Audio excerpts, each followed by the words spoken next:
여러분, 우리 벌써 제목만 봐도 생각해 봐야겠죠. 나는 무리인가 제자인가. 사실 여러분, 예수 그리스도께서 인간의 몸을 입고 이 땅에서 공생의 사역을 하는 동안 그분 곁에는 항상 많은 사람들이 모여들었습니다. 그래서 오늘 설교 제목을 보듯이 주님을 따르는 많은 사람들이 있었지만 여러 부류가 아니고 딱 두 부류로 나눌 수 있습니다. 무리인가, 다른 하나는 제자인가. 사람은 같지만 종류가 다릅니다. 그리고 여러분, 우리 성경을 보다 보면 아시겠지만 주님의 가르침은 그 대상이 항상 제자들이었습니다. 그런데 동시에 어떤 가르치심을 할 때에는 제자들이 함께 있었긴 했지만 그 대상이 무리였습니다. 오늘 우리가 함께 읽은 본문은 예수님이 무리에 의해, 제자들도 아니고 무리에 의해 가르치기를 재촉받았습니다. 그리고 예수님의 제자들은 예수님의 가르침을 듣기 위해 그분 주위로 모여들었습니다. 여러분, 그래서 오늘 본문을 배경을 좀 보게 되면 4장 23절에서 25절을 볼 때 여러분, 막 역사들이 일어났죠?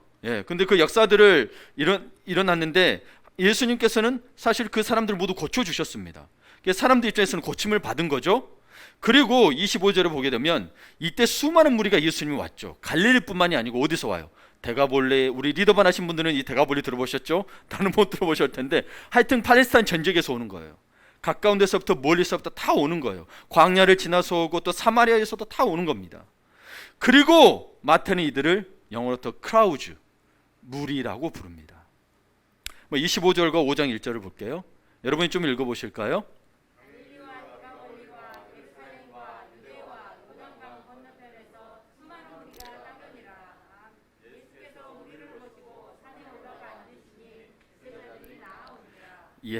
아멘.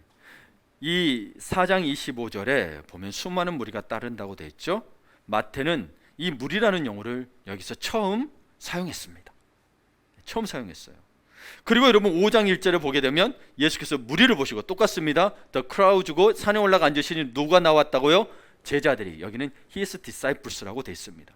사람이지만 다릅니다. 무리와 제자라는 것입니다. 그러면 여러분, 우리는 여기에서 무리와 the crowd와 그의 제자, his disciples의 이 기준을 어디에 두어야 할까요? 여러분, 혹시 생각해 보신 적이 있을까요? 사실 여러분, 성경에는 그런 부분이 명확히 묘사되어 있습니다. 특히 예수님께서는 무리에 대해서 예수님이 이야기하셨기 때문에 정확한 표현입니다. 만약에 누군가 이야기했다면 해석의 차이가 여러 가지 있을 텐데 요한복음 6장 26절을 보게 되면 여러분이 한번 읽어보실까요? 자, 시작.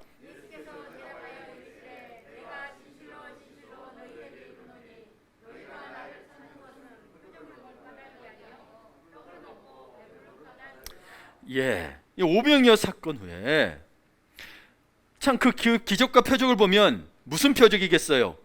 하나님만이 할 수 있는 표적인 거예요. 그러니까 메시아의 표적임에도 불구하고 그들은 뭘 보는 거예요? 떡을 먹고 배부른 까닭이라고 되어 있습니다. 기적을 보고 오직 하나님만 할 수 있는 것을 봐도 뭐야? 나는 지금 배가 불러야 된다라는 거예요.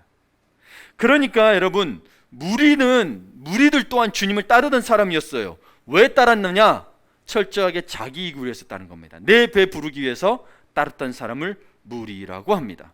처음에는 그러한 모습이 잘 드러나지 않습니다. 이 무리들도 예수님의 제자들처럼 예수님과 함께 있습니다. 때로는 광야에 같이 있어요. 때로는 여러분, 오병이어 사건도 아시겠지만 밤낮으로 산상수훈도 있지만 몇 밤을 2박 3일인가를 했을 동안에 이들은 집에도 안 갔어요.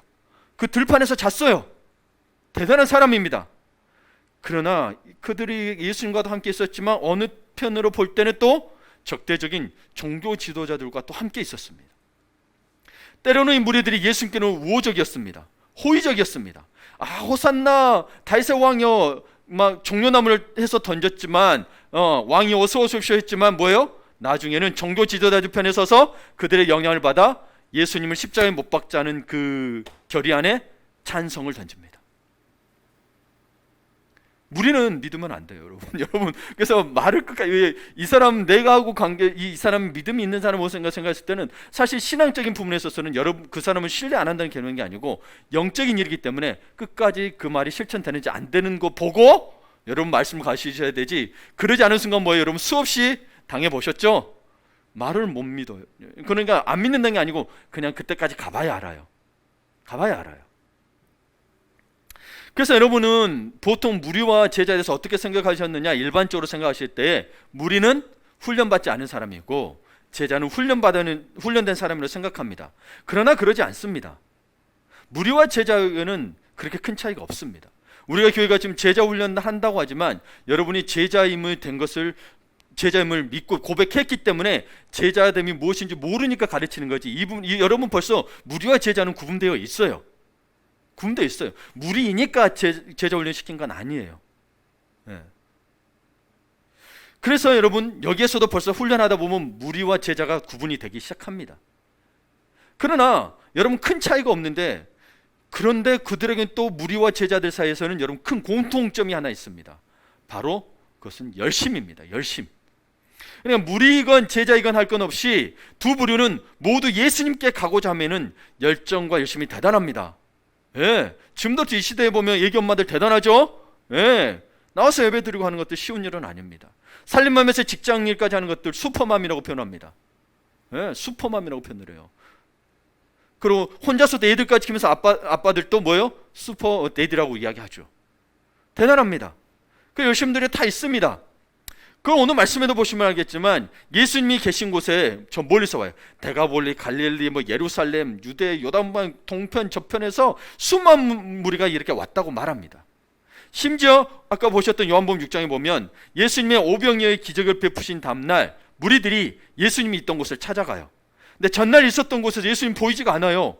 그러니까 이들은 예수님을 찾으러 배를 타고, 배를 만들었는지 이렇게 수소문해서 돈을 주고 샀는지는 모르겠습니다만은 호수를 가로질러 가버나움까지 쫓아갔다라고 성경 기록하고 있습니다. 쫓아갔다라고. 예. 집에도 안 가고. 예, 몇 번 며칠을 그렇게 있었던 거예요. 근데 또 쫓아간 거예요. 그러니까 무리는 무리대로, 제자는 제자대로, 원래 제자니까 온 마음과 정성을 다하여 예수님을 쫓습니다. 그렇다면 이들의 차이점은 무엇일까요? 아까 요한복음 6장 26절을 보셨죠? 무리는 예수님을 쫓는 목적이 자기 배를 치기 위한 개인적인 욕구와 만족을 위해서라면, 그렇죠? 여러분 그래서 기복신앙이 생겨난 거예요. 기복이 나쁜 건 아닌데 기복신앙은 문제가 있습니다. 기복주의에 빠져 있기 때문에. 그래서 개인적인 욕구와 만족을 위해서 쫓는 게 무리라면, 제자는 자기 삶의 방향과 지표가 예수님께로 바뀐 사람들입니다. 이게 절대적인 차이점이 뭐냐? 목적이 다르다는 거예요. 목적이 사람의 인생을 이끌어갑니다. 그렇죠? 어떤 목적이냐? 예, 어떤 목적이냐는 거예요. 스스로 생각해 봅시다. 내 삶의 목적은 무엇입니까? 여러분의 삶의 목적은 무엇입니까? 생각해 보셨습니까? 아니면 그냥 이대로 살다가 그건 목적이 아니죠. 그러면 여러분 제자라고 말하기가 어렵습니다. 그래서 우리는 스스로 생각해 봐요. 나는 무리인가? 아니면 제자인가? 아니면 중간인가? 여러분 중간은 없습니다. 중간도 무리입니다. 예수님께서 말씀하셨습니다. 차갑든지 뜨겁든지 미지근하면 내가 뱉어버리라 그랬거든. 뱉어버린다 그랬거든. 이게 둘 중 중간도 무리라고 보시면 됩니다. 그렇다면 여러분 명확하게 나왔죠. 무리는 어떤 무리인가 나왔죠. 자기의 만족과 유익에서 따른 거라면, 그렇다면 이제 우리는 주님께서 말씀하시는 제자의 조건은 무엇인가 알아보도록 하겠습니다. 제자의 첫 번째 조건은 하나님을 가장 사랑해야 합니다. 가장 사랑해야 합니다. 자, 누가복음 14장 26절을 또 여러분 읽어주십시오. 자, 시작.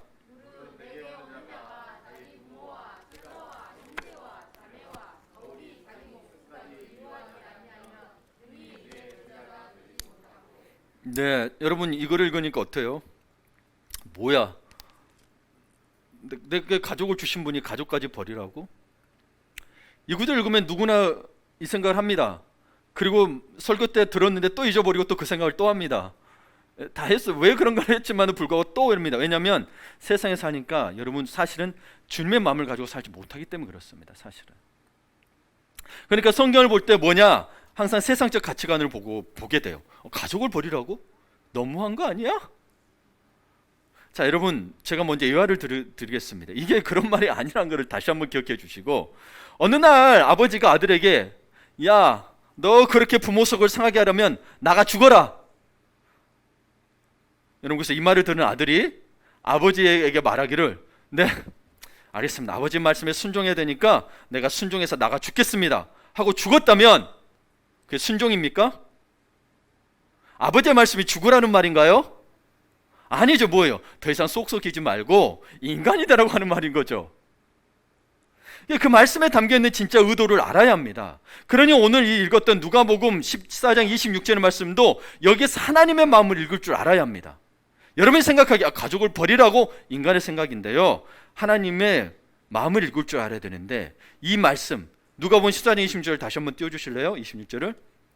이 말씀은 사실 누구와도 비교할 수 없다는 말씀이에요. 무엇을 비교할 수 없는 것일까요? 하나님을 사랑한다는 것을.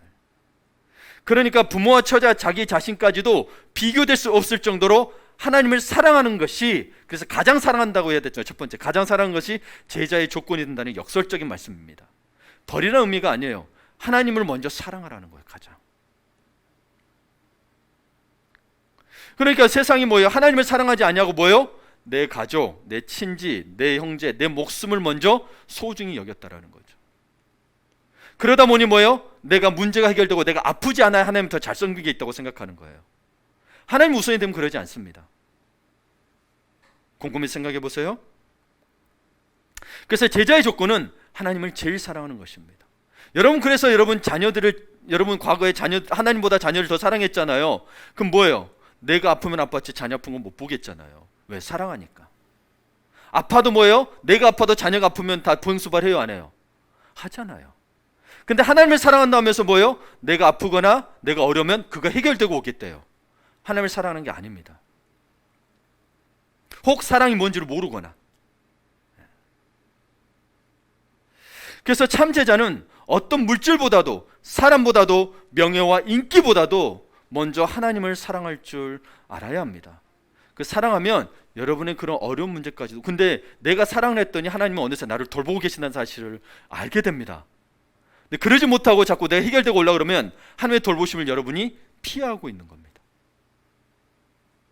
그게 이제 믿음의 차이에서 생기게 되는 건데, 자, 제가 또 예화를 하나 이야기를 들 텐데, 이분들이 무리일까 제자일까 한번 생각해 보세요. 생각해 보세요. LA에 있는 한 감리교회가 있어요. 이 감리교회에 제랄드 케네디라는 목사님이 계시는데, 이분이 마음에 안 드는 목사 추방 비법을 이렇게 글을 올렸습니다. 예, 설교 때 했어요. 예, 마음에 안 드는 목사 추방 비법. 1번, 목사가 설교할 때 눈을 뚫어지게 바라본다. 그러면 목사는 설교를 더 잘하려고 열심히 노력하다 건강을 해쳐 쓰러질 것이다. 2번, 자주 목사의 등을 두드리며 칭찬한다. 그러면 목사는 더욱 열심히 목회를 하다가 건강을 해쳐 죽게 될 것이다. 여러분, 말씀의 의도를 잘 찾으세요. 말씀의 의도를 잘 찾으세요. 예. 이게 무리인가 제자인가 잘 찾으셔야 돼요. 3번, 목사에게 자주 좋은 음식을 사준다.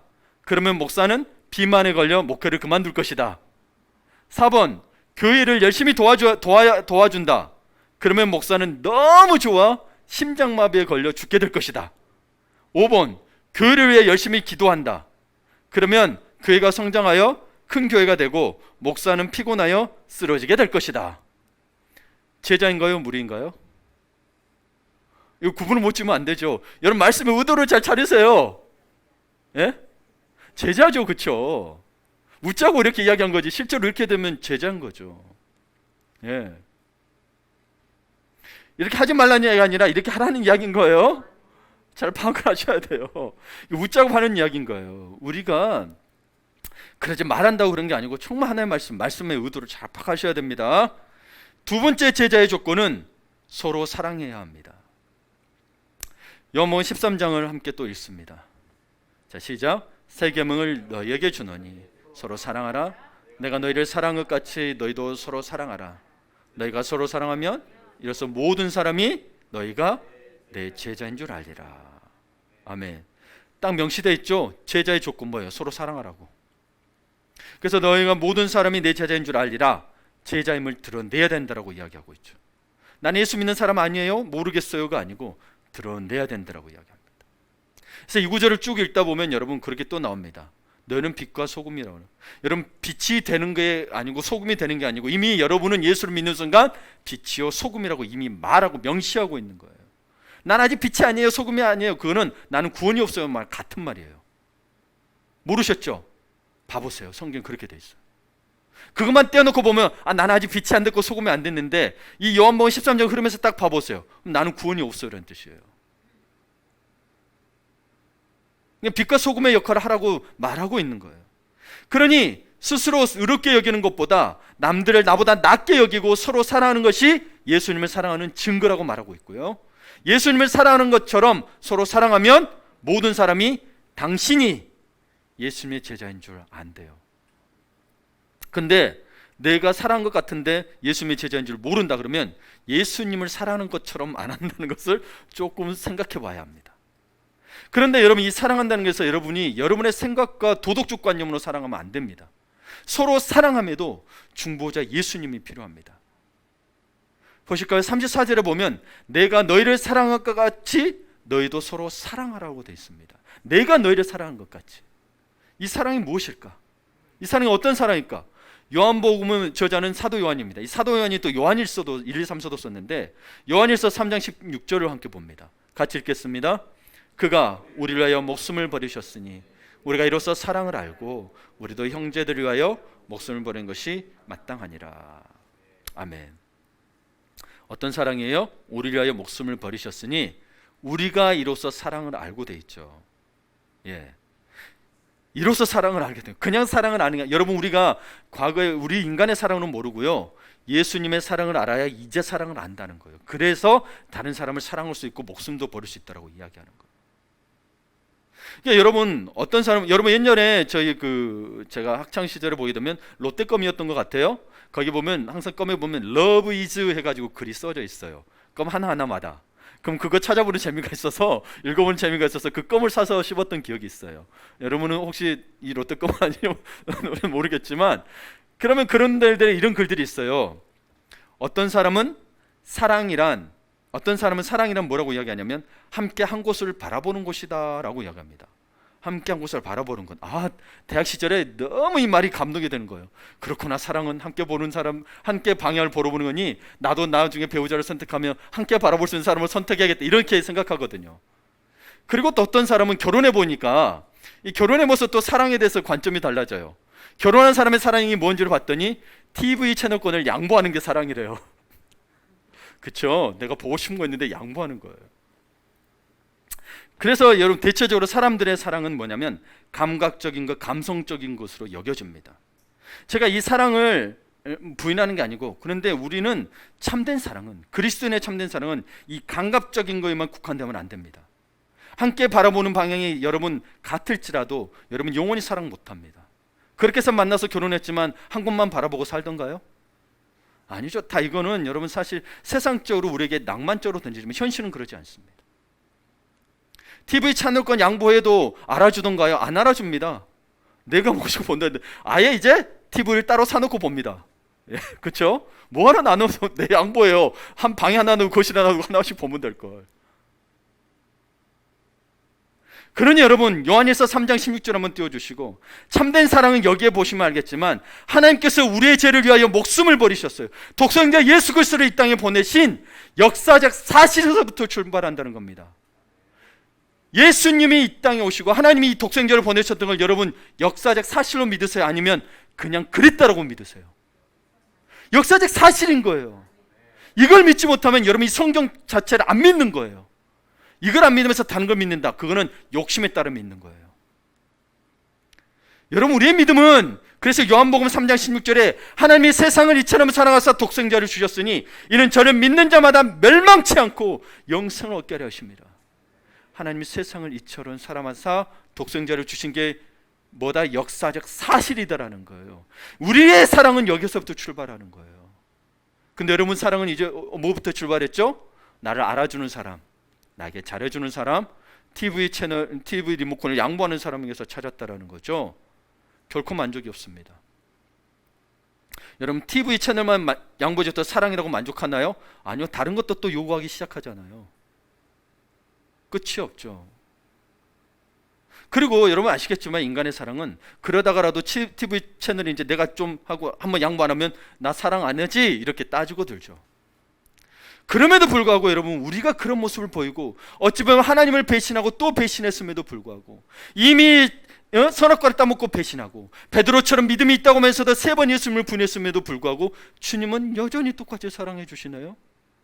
어떤 게 참된 사랑이겠습니까? 그런데 왜 사랑을 자꾸 다른 데서 찾으십니까? 나의 만족을 채워주는 거, 나의 욕심을 채워주는 것을 왜 찾기를 원하십니까? 여러분 그거 다 내려놓으시고 그리스도 예수의 십자가, 하나님이 보내신 그 독생자를 묻힌 그 사랑에서 찾지 않으면 여러분 영원히 사랑에 목마르고 갈구할 것입니다.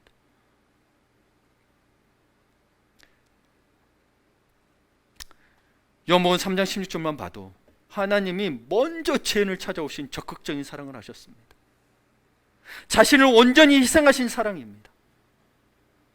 또 무조건적으로 죄인을 용서하신 이 갚을 길 없는 은혜. 사실 우리는 배신했어요. 그래서 그분이 용서 안 하셔도 괜찮은 거예요. 공의 하나님이시기 때문에. 그러나 뭐예요? 우리를 용서해 주셨다는 거죠. 근데 이 용서가 언제까지 됐는지 아세요? 여러분이 죽어서 하나님 앞에 가는 그 순간까지. 여러분 우리 인간의 제가 자식이, 저도 제 자식을 사랑합니다. 근데 이 아이가 또 똑같은 잘못을 저지르죠. 야 너 가서 나쁜 말 하지 마 그랬더니 또 하고 또 해. 그러면 안 하겠대. 혼나면은 혹은 벌을 주거나 손 한 바닥 맞고 안 하겠대. 그러면 내가 어떻게 믿어야 되냐고 저는 이야기합니다. 실제로 야 너 계속해서 했는데 내가 어떻게 믿어? 너 어떻게 아빠를 믿게 할 거야? 아무 말도 못합니다. 믿는 게 아니고 그냥 용서해 주는 거죠. 또 그럴 줄 알고. 그러나 우리 주님은 뭐예요? 우리 용서해 주신다는 우리에게 확신을 주고 계시죠. 내가 또 저질러도 용서해 주세요. 그렇게 해주세요. 부모의 마음은 이미 이 아이가 또 그럴 거 알기 때문에 사실 용서가 아니에요. 그러지 않기를 바라는 거지. 근데 그분은 우리가 정말 죽어서 가는 그 순간까지 끝없이 용서해 주시는 거예요. 그러니 이 끝없는 사랑에 여러분 이 사랑부터 출발하지 않으면 우리는 참된 사랑을 영원히 할 수가 없습니다. 그래서 과거에 우리는 참된 사랑이 무엇인지 모른 채 느낌대로 사랑했습니다.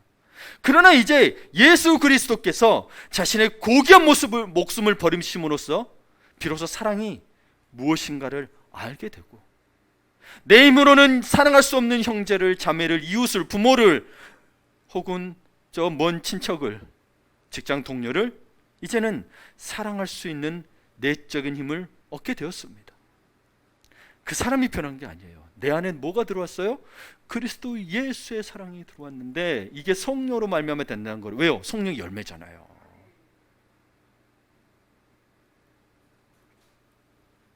우리가 이처럼 하나님께로부터 값없이 크신 사랑을 받았습니다. 그러므로 요한일서 3장 16절의 말씀처럼 우리도 형제를 위하여 목숨을 버리는 것이 마땅하다는 겁니다. 어떻게 해요? 그분이 버리셨고 그로써 사랑을 알았으니까. 그래서 여러분 형제를 위해서 내가 목숨을 버린 것을 또 내가 내 부부간에 사랑한다는 것을 그리스도 예수로부터 시작된 사랑이 아니면 사실은 다 진짜 사랑이 아니라는 거예요. 다 깨지고 부서지고 상처받는다는 거죠.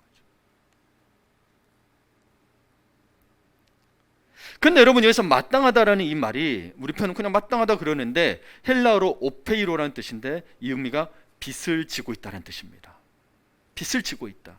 그러니까 여러분 우리는 누구에게 어떤 빚을 지고 있는 거예요? 이 말씀에 보니 누구에게 어떤 무엇을 빚지고 있는 거예요? 하나님께 사랑의 빚을 지고 있는 거죠. 봐보세요. 사랑을 알았죠. 우리를 위하여 목숨을 버리셨다 그랬으니까. 말씀을 못 때 이 말씀 한 구절을 곰곰이 씹어 먹으셔야 돼요. 그러니까 우리는 하나님께 엄청난 사랑의 빚을 진 자로서 이 빚을 형제에게 갚아야 된다라고 이야기하고 있는 거예요. 뭐 주님이 받으셨는데 주님이 그래서 나그네에게 내가 베풀면 그게 나에게 안 그렇고 이야기한 것처럼 주님은 이웃에게 베풀기를 원한 거예요. 하나님을 사랑하고 그리고 내 이웃을 내 몸처럼 사랑하라고 이야기하죠. 어떻게 갚을까요? 그 다음에 3절 17절에 이 대표적인 예가 나옵니다. 여러 가지 모습이 있겠지만 자 함께 읽겠습니다. 누가 이 세상의 재물을 가지고 형제의 궁핍함을 보고도 도와줄 마음을 닫으면 하나님의 사랑이 어찌 그 속에 거하겠느냐. 아멘. 여러분 이렇게 말할 수 있죠. 이 글을 읽으면 돈이 있어야 돕지요. 맞습니다. 돈이 있어야 도울 수 있는데 이 말씀이 뜻한 바는 돈으로 돕는 것을 말하는 게 아닙니다. 이미 3장 16절에서 여러분 봤습니다. 3장 16절은 뭐예요? 예수 그리스도께서 우리를 위하여 목숨을 버리셨으니 이로써 사랑을 알고 그 다음에 재물을 가지고도 형제 궁핍함을 도와달라고 했는데 여기에 핵심은요 사랑입니다. 사랑이 있으니 재물로 베풀 수 있다는 거예요. 그래서 핵심은 소유가 돈이 있어야 재물을 가지고 이것을 베푸는 게 아니고 핵심은 사랑에 있다라는 거예요. 무슨 말이냐? 사랑이 없으면 아무리 많은 물질을 소유하고 있어도 남에게 나누고 베풀 수가 없습니다. 사랑이 없으면. 여러분 한국 그 부부들이 나중에 그 황혼이혼을 많이 이유 중에 하나가 남편들이 돈을 벌으면 자기 마누라한테는 안 쓰는데 나가서는 써요. 그쵸? 돈을 열심히 벌어 마누라에게 안 쓰니 여러분 이게 뭐겠어요? 돈이 없어서 못하는 건가요? 사랑이 없어서 못하는 건가요? 사랑이 없어서 그렇죠. 사랑이 있으면 아무리 적은 물질이라도 나누고 베풀고 사는 삶을 살 수가 있습니다. 그래서 우리나라 속담에 그거 있죠. 콩 한 쪽도 나눠 먹는다. 여러분 원수지간이 되면 땅이 백마지기라도 못 나눠 먹습니다. 놀부가 흥부에게 나눠 줬던가요? 아니잖아요. 그러니까 여러분 이 사랑이 핵심인 거예요. 물질로 베풀라는 이게 물질의 핵심이 아니고 있든 없든 뭐예요? 사랑이 있으면 베풀 수 있다라는 거죠. 그리고 또한 나누고 베푸는 삶을 사는 자는 윤택한 삶을 살고 결국에는 하나님의 축복하심으로 풍족하게 됩니다. 이 성경에 있는 거예요. 무려 솔로몬이 이야기한 이야기입니다. 잠언서 11장을 봅니다.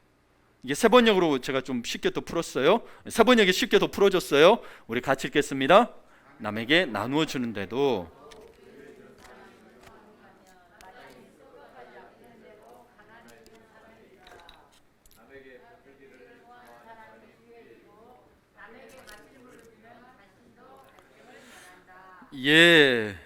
여러분 물론 이렇게 해서 또 받으려고 하는 건 아니지만 말했습니다. 사랑으로 베푸는 거예요. 사랑이 있기 때문에 베푸는 거지 이거를 받기 위해서 베푸는 게 아니라는 거예요. 그 중심은 하나님이 아십니다. 그러나 분명히 이야기합니다. 남에게 베풀길 좋아하는 사람은 부해진다라고. 그래서 여러분 없을수록 베풀수록 나중에 내 자녀가 됐든 누가 됐든 간에 그것을 반드시 하나님이 축복해 주신다는 의미입니다. 그래서 남에게 나눠주는데도 더 부유해지는 사람이 있는가 하면 쓸 것을 아끼는데도 가난해지는 사람이 있다는 거죠. 여러분 그래서 여러분 우리 사랑 나눔의 박스 오늘 또 하게 됩니다. 러브 더 월드 그 미혼모 단체거든요. 제가 누차 이야기하지만 전문가가 케어해야 됩니다. 그렇지 않으면 문제가 발생이 되고 소송까지 발생이 돼요. 이미 그걸 겪었기 때문에 그쪽 단체에서는 우리가 이 정도로만 후원해 주기를 요청을 합니다. 그래서 박스에 보시면 뭐가 필요한지를 써져 있는데 사업 박스를 하다 보니 사실 여러분 약품도 사가다 보면 만만치 않은 액수가 들어갈 것입니다. 그러나 남에게 베풀기 좋아하는 또 그리고 제자의 조건을 보니 여러분 하시는 게 무리가 되지 않겠죠, 그렇죠? 제 이 무리가 뭔 말인지 아시죠? 저 크라우드를 이야기해요. 무리가 된다는 말이 아니고. 그리고 여러분 우리가 이 요한일서 3장 18절까지 보게 되면 진실과 행함으로 사랑하자고 되어 있습니다. 그러면서 우리가 이 진실하고 행함으로 사랑을 나누게 될 때 누릴 수 있는 축복을 또 명시하고 있습니다. 요한일서 3장 21절에서 24절을 봅니다. 사랑하는 자들아 만일 우리 마음이 우리를 책망할 것이 없으면 하나님 앞에서 담대함을 얻고. 그러니까 이 말이 무슨 말이냐면 여러분 우리 마음에 책망할 것이 없다는 것은 말했지만 3장 그 위에서부터 이어지는 거예요. 그래서 서로 사랑하는 거죠. 어떻게 사랑했어요? 재물 있으면 베풀으라고 했죠. 이렇게 하게 되면 하나님 앞에서 담대함을 얻는데요. 왜요? 하나님의 말씀을 지켰기 때문이죠. 두 번째 받는 축복이 무엇이냐? 무엇이든지 구하는 바를 그에서 받나니 이는 우리가 그의 계명을 지키고 그 앞에서 기뻐하시는 것을 행함이라. 자, 그의 계명을 지키고 그 앞에서 기뻐한 것을 행했더니 뭐요? 기도하는 바를 다 응답받는데요. 구하는 바를 다 응답받는데요. 왜요? 그의 말씀을 위해서 말한 걸 지켰다라는 거예요. 특별히 어떤 것을 지켰어요? 나누고 베푸는 걸 지켰다라는 거죠. 서로 사랑함으로. 그리고 무엇보다 여러분 하나님 앞에서 담대하며 설 수 있는 사람이 아무도 없습니다. 근데 그렇게 해줄 수 있다는 게 굉장히 큰 축복입니다. 여러분 지금이라도 하나님이 만나자 그러면 여러분 안 부끄러울 사람 있나요? 근데 그렇게 해주시겠다. 그러면 여러분 그 계명이 무엇이냐? 23절에 나옵니다. 그의 계명을 지켰다고 했을 때 그의 계명은 이것이니 곧 그 아들 예수 그리스도의 이름을 믿고 그가 우리에게 주신 계명대로 서로 사랑할 것이니라. 뭐였어요? 서로 사랑함이 제자됨의 조건이라고 그랬고, 그런 다음에 또 베풀라고 했잖아요. 이게 말하고 있는 거예요. 서로 사랑할 거예요. 그 계명이 그거라는 거예요. 내 자녀, 내 가족 먼저 챙기겠지만 뭐예요? 내 형제, 믿는 자들끼리도 서로 베풀고 사랑하라고 이야기하고 있는 거예요. 그러면 하나님이 더 채워주신다는 거죠. 그리고 나서 세 번째 축복이 무엇이냐? 24절에 그의 계명을 지키는 자는 주 안에 거하고 주는 그의 안에 거하시다니 우리에게 주신 성령으로 말미암아 그가 우리 안에 거하시는 줄을 우리가 아느니라. 이게 성령 충만이죠. 그리스도와 연합하는 축복이 있다라는 거. 이게 성령 충만. 여러분 자꾸 주님과 분리된 느낌 들지 않으세요? 나는 주님이 내 안에 있는 것 같습니까? 내가 주님 안에 있는 것 같습니까? 아니죠. 왜냐하면 말씀을 지키지 않기 때문에 그렇습니다. 내 거 먼저 해결하고 내 거 해결하다 보니 주의 말씀에 하는 게 아니라 신앙과 삶이 분리되기 시작하니 성령이 내 안에 들어오지를 못합니다. 내 안에 계시는데 사실은 내가 주님 안에 들어가지를 못하는 거죠. 그 아무리 성령 충만케 해달라고 해봐야 이렇게 하지 않으면 안 됩니다. 말로만 성령 충만이 되는 게 아니기 때문입니다. 그러니 여러분 축복을 아는 것에만 그치지 말고 누리시기를 간절히 바랍니다. 아멘. 예. 세 번째 보겠습니다. 세 번째는 자기를 부인해야 합니다. 자기를 부인하고 철저히 제 십자가를 지고 가야 합니다. 예. 누가복음 9장 23절을 보겠습니다. 또 무리에게 이르시되, 같이 읽어볼까요? 또 무리에게 이르시되 아무든지 나를 따르려거든 자기를 부인하고 날마다 제 십자가를 지고 나를 따를 것이니라. 여러분 세상은 자신을 사랑하라고 하는데, 그렇죠? 세상을 자신을 사랑하라고 그러죠. 근데 성경 말씀은 자기를 부인하고, 혹은 어떤 분은 이 부분을 자기를 미워하고로도 해석합니다. 여러분 성경을 볼 때 자꾸 세상적인 가치관을 가지고 와서 해석하지 마십시오. 세상적 가치관 내려놓고 성경적 가치관을 가지고 보셔야 되는데, 여기서 자기를 부인하고란 말은 말씀은 열등의식을 가지라는 게 아닙니다. 겸손하라는 것입니다. 열등의식은 겸손이 아니죠. 오히려 교만이죠. 그렇죠? 예. 종이 주인만을 생각하고 섬기는 겸손한 마음을 가지라는 겁니다. 우리 주님이 그 겸손의 모범을 보이셨죠. 뭐예요? 십자가의 사건이죠.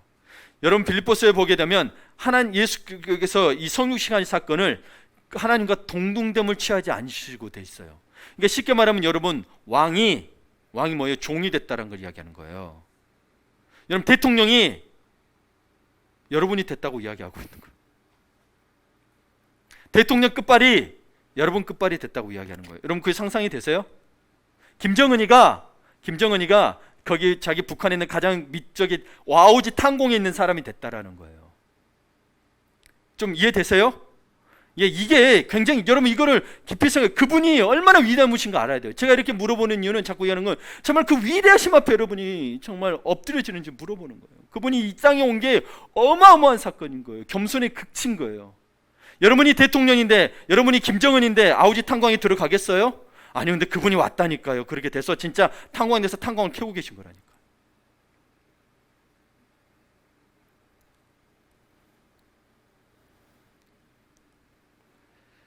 그분은 하나님이신데 하나님의 주권, 하나님의 능력, 하나님의 특혜를 다 안 했다라는 거예요. 그게 스스로 하나님으로서 부인하신 거죠. 그래서 피조물인 인간의 몸을 입고 오셨잖아요. 창조자인데. 이게 어마어마한 사건인 거예요. 이게 진짜 어마어마한 사건인데 여러분이 정말 그 깊은 감격이 있어야 된다는 거예요. 늘. 그래서 이것을 자기를 부인한다는 것을 다른 말로 하면 자기 중심적의 삶의 태도를 부인한다는 말입니다.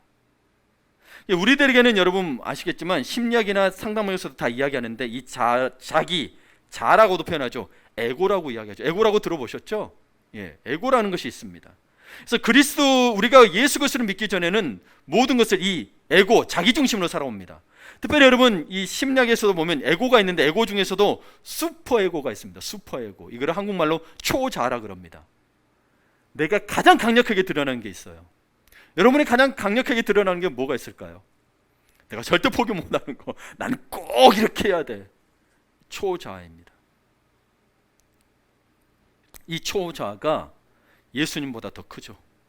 하나님 말씀보다 더 큰 거를 자기 부인하지 않는다라고 이야기하는 겁니다. 하나님 말씀 아무리 이야기해도, 아무리 이렇게 해라, 이게 먼저가 아니다 이렇게 해도 뭐요? 나는 이래요, 지금 이래요, 계속 이야기하는 게 뭐다? 여러분의 자아라는 겁니다. 그러니 자기 중심적으로 생각하고 자기 중심적으로 판단하며 자기 중심적으로 말하고 행동해 왔다라는 거죠. 근데 여러분 왜 그렇게 하면서 여러분 그런 분들의 부류가 뭐냐? 자기가 위로받기를 원해요. 자기는 자아가 아니라 그러는데 여러분 자아입니다. 성경에서 우리 오늘 또 찬양했지만 어떤 상황이든 모든 상황에서도 누구를 바라볼지라? 주님을 바라볼지. 그러나 우리가 상황과 형편에 따라서 주님을 바라봤다 안 바라봤다, 바라봤다 안 바라봤다. 자아 때문에 그렇습니다. 근데 그거는 내가 힘드니까 하나님 위로받고 싶어요 왔지만 사실은 위로받지를 못합니다.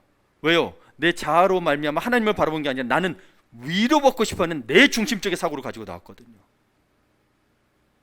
그러니까 하나님이 맨날 없는 것 같아요. 나는 힘들어서 죽겠어 기도를 하지만 하나님이 없는 것 같아요. 왜? 하나님은 이렇게 해야 너가 위로받을 거고 다시 회복될 거를 이야기하는데 그걸 안 하고 나는 내가 원하는 위로를 받고 싶은 거예요. 그러면 우리 말했지만 무리가 뭐예요? 자기 만족과 이익 위해서였죠. 그러니 나는 항상 외롭고 슬픕니다.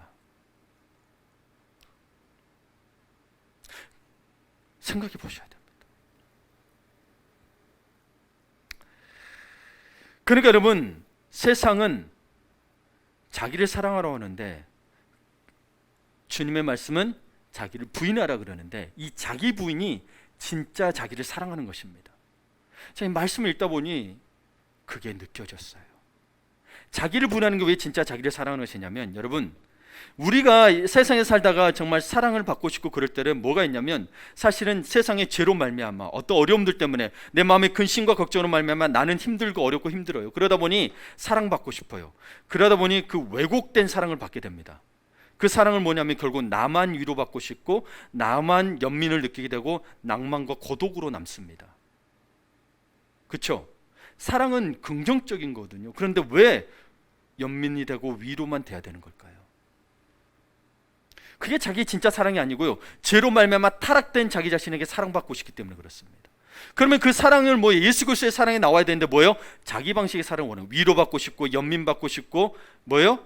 내 마음 누가 알아주기를 바라는 것 같고. 근데 성경 계속 이야기합니다. 수고하고 무거운 짐진 자들아 다 내게로 오라 끊임없이 이야기하는데 이건 안 들어요. 이걸 믿으셔야 된다니까요. 그래서 결단하셔야 돼요. 내 영혼이 확정되시 결단하는 거예요, 여러분. 그러면 여러분 보세요. 자기를 부인함이 되니까 뭐예요? 주님의 말씀에 순종하게 되니 이게 무슨 말이냐면 하나님의 형상대로 지음받은 우리가 그 속에서 진짜 자신을 만나게 되죠. 죄가 없던 상태에서 만드신 나를 만나게 돼요. 이게 여러분의 진짜 모습이에요. 창조자의 목적대로 된 게 여러분의 진짜 모습이에요. 죄로 망가지고 피폐해진 모습이 진짜가 아니고, 물론 있는 모습 그대로 나오는 것도 중요하지만 진짜 모습이 뭐겠어요? 망가진 모습이 진짜가 아니에요. 그건 죄로 말미암아 그러게 된 거예요. 하나님 원래 목적은 아니에요, 여러분. 근데 우리 자꾸 착각할 때 있는 모습 그대로 나오라고 할 때 물론 그것도 다 담고 있겠지만 죄로 망가진 모습도 담고 있겠지만 그거는 진짜 모습이 아님을 알아야 됩니다. 있는 모습 그대로 나와서 있는 모습 그대로 있으면 안 되죠. 변화돼야 되죠. 예. 변화되어야 되는 거예요. 그래서 여러분 진짜 자신을 부인할 때 오직 하나님의 나를 만드신 창조의 목적으로 내가 드러나게 되니 이게 진짜 나라는 거죠. 누가 만드셨기 때문에? 하나님이 만드셨기 때문에. 그래서 여러분 자기 부인을 하는 것이 진짜 자기 사랑인 거고, 그 사랑은 여러분 어떻게 되냐면 기쁘고 감사하고 행복감이 넘치게 됩니다. 이게 사랑인 거지, 내가 세상에서 이런 상태에서 사랑받는 건 위로받고 연민받고 끝이 없죠. 만족이 안 돼. 내가 원하는 대로 안 해주면 만족이 안 돼. 명품 가방 안 사다 주면 만족이 안 돼. 한 1,000,000원씩 벌어다 주면 만족이 안 돼. 그게 무슨 사랑인 거예요? 물질을 사랑하는 거고 다른 걸 사랑하는 거죠. 내 만족과 이익이 되는 거죠. 물론 여러분 그렇게 해서 회복될 수 있다면 좋습니다. 제가 그거를 행동이 나쁘다는 게 아니에요. 여러분 진짜 자신을 발견하라고 이야기하는 거예요. 네 번째, 자기 소유를 버려야 합니다. 어떤 분은 이거를 자기 소유를 버려한다는 것을 제자됨의 대가라고 표현을 하기도 합니다. 제자됨의 대가. 네 번째, 이 제자됨의 조건, 자기 소유를 버려야 합니다. 누가복음 14장 33절 함께 있습니다. 이와 같이 너희 중에 누구든지 자기의 모든 소유를 버리지 아니하면 능히 뭐라고요? 되지 못하리라. 참, 이 말도 여러분 수없이 들어보셨을 거예요. 근데 그래도 여전히 오해한 분들 계세요. 가난하게 살라는 말인가? 누군가 어떤 목사님이 이거에 대해서 분명히 말씀하셨을 거예요. 근데 여전히 고민합니다. 이걸 읽으면 가난하게 살아야 한다는 말인가? 왜 여러분 자꾸 이런 일이 생기냐면 성경적 가치관을 못 가져서 그렇습니다. 세상으로 자꾸 판단하려고 그래요. 세상이 알고 있는 우리 지식과 그 보편적인 걸로 판단하려고 하니까. 이건 가난하게 살아야 된다는 말도 아니고 재산을 가지고 있으면 안 되고 노후를 대비하면 안 된다는 말이 아닙니다. 여기에 보면 내 자기의 모든 소유를 버리지 아니하면, 버리지란 말은 헬라어의 이 버린다 의미는 사랑과 연결되면 작별 인사한다는 의미예요. 이게 떠나는 거지 버리는 게 아니에요. 자, 그럼 사물과 연결되면 포기한다는 의미예요. 그래서 여러분, 물질의 소유권을 포기하라는 거지 물질을 물리적으로 버리라는 의미가 아니에요. 아, 저기 갖다 줘 버려, 땅에 묻어, 이런 말이 아니에요. 물질 소유권을 포기하라는 거예요. 자신이 가지고 있는 모든 것을 그리스도께 양도하라는 거예요. 아, 내 소유가 아니니 교회에 갖다 바치고 목사님께 갖다 주고, 그런 의미가 아니에요. 하나님 그리스도께 양도했으니 하나님께서 그래 드려라, 그럼 마음 주시면 드리는 거지 그냥 갖다 바치라는 의미가 아니에요. 근데 그거를 이용해 가지고 갖다 바치라 가지고 그럼 더 복 받을 것이다 해서 많이 뜯어낸 분들도 계시겠지만 여러분, 그건 잘못된 겁니다. 그래서 여러분, 이 모든 소유권을 그리스도께 양도했으니 나는 그 재물을 관리하는 주인이에요, 청직이에요? 청직이죠. 주님 말씀하시면 다 달라면 다 드려야 돼요. 자식까지도 사실 하나님 주신 선물이거든요. 우린 자식을 꽁꽁 싸매죠. 네. 여러분, 오늘 본문에 돌아와서 보게 되면 예수님은 산으로 올라갔습니다. 근데 그 산길을 따라온 이들이 두 부류가 있습니다. 무리와 제자들입니다. 무리는 병고침을 받고 뭔가 하기 위해서 따라갔습니다. 제자들은 말씀에 목말라서 갔습니다. 이 말씀에 목마른 사람들을 제자라 합니다. 제자는 부족함을 압니다. 자기의 부족함을 안다는 점에서 무리보다는 지혜롭습니다. 크게 차이가 있는 게 아니에요. 부족함을 아는 겁니다. 그래서 사막에 사는 식물의 뿌리가 물길을 찾아 어두운 땅 속을 이 뿌리가 진짜 혼신을 힘에서 더듬듯이 한 말씀, 진리의 말씀에 대해 사무치는 그리움을 간직한 이가 제자인 것입니다. 여러분, 오늘 나올 때 이 말씀에 대한 그리움을 가지고 나오셨습니까? 매일매일 하나님의 말씀에 대한 그리움이 있으십니까? 제자이십니다. 비록 똑같이 죄를 짓고 있더라도 점점 성령으로 말미암아 변화되는 건 여러분을 발견할 수 있을 것입니다. 나는 여전히 그대로다, 그러면 말씀에 대한 사모함이 없는 것입니다. 갈급함이 없는 것입니다. 오늘 우리 순종조에서 특송하셨지만 달고 오면 그 말씀 정말 달고 오묘합니까? 아니면 그냥 그립니까? 그렇죠? 이 차이인 거예요. 여러분, 예수를 믿는다는 사람은 많지만 예수님의 제자가 되려는 사람은 많지 않습니다. 한국교회가 2000년 초반까지 해서 무려 1000만 명이 됐다고 하지만 어느새 뭐예요? 숫자는 줄어들고 손가락질 받게 됐습니다. 믿었던 사람 맞는데 왜 그럴까요? 제자가 되는 사람이 없기 때문인 거죠. 제자란 스승이 하는 일을 하는 사람을 제자라고 합니다. 그래서 스승인 예수가 하는 일이 우리 같은 현대인들에게 그렇게 매력적이지 않습니다. 매력적일 것 같아요. 오늘 뭔 이야기 했어요? 제자 되는 조건, 그게 예수님이 하신 일이거든요. 하나님을 사랑하라, 서로 사랑하라, 자기를 부인하라, 소유권을 그분께 드리라. 매력적이세요? 하기 힘든 것만 시키시죠, 그렇죠?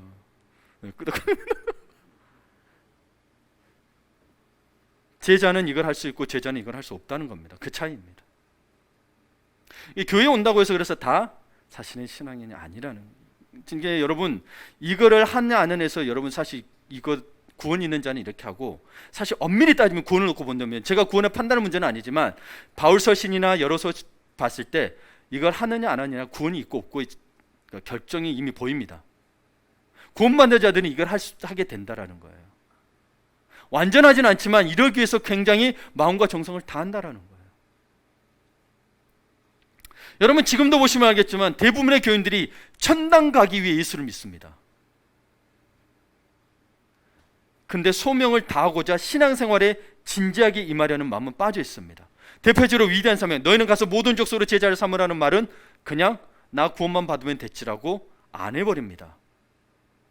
여러분, 교회는 천당 가기 위해서 있는 것만 있는 게 아닙니다.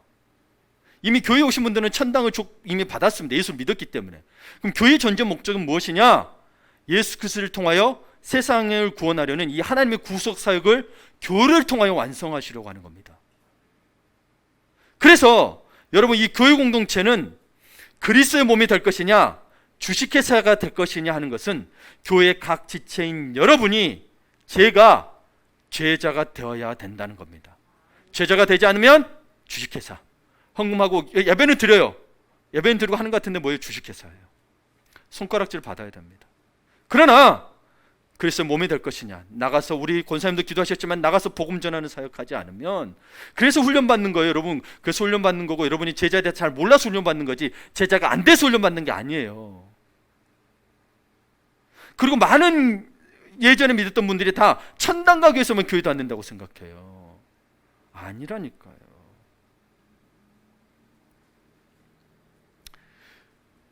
여러분, 삶의 메시지라는 그 김기성 목사님이 쓴 글이 있습니다.